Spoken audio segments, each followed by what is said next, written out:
Afternoon 12 నుంచి evening 4 వరకు cloudy ఉండే అనమాట వెదర్ అంతా.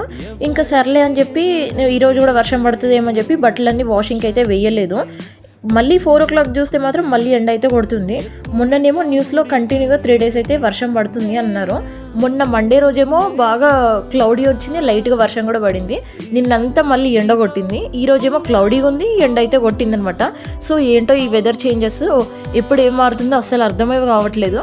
అండ్ ఈ రోజేమో ఇంకా స్నాక్స్కి ఓన్లీ టీ బిస్కెట్సే అనమాట. మా ఇంట్లో ఈవినింగ్ స్నాక్స్కి రోజు ఏదో ఒకటి అయితే ఉంటుంది అనమాట. రాగి జావ కానీ, సర్వపిండి కానీ, బాయిల్ చేసిన శనగలు కానీ, ఉగ్గాని కానీ సంథింగ్ ఏదో ఒకటి అయితే ఉంటుంది. బట్ ఈరోజు ఏమీ లేవని చెప్పి ఇలా బిస్కెట్స్ అయితే ఆర్డర్ పెట్టుకున్నాను. ఇంకా టీ అయితే ఆల్మోస్ట్ అయిపోయింది. మా ఇంట్లో చాలా వరకు బెల్లం పౌడరే యూజ్ చేస్తాం, షుగర్ అయితే అస్సలు వాడమన్నమాట. ఎవరైనా గెస్ట్లు వస్తే మాత్రం వాళ్ళకు ఒకవేళ బెల్లం పౌడర్ నచ్చకపోతే షుగర్ అయితే యూజ్ చేస్తాం అనమాట. సో మీరైతే సబ్స్క్రైబ్ చేసుకోండి. Thank you so much.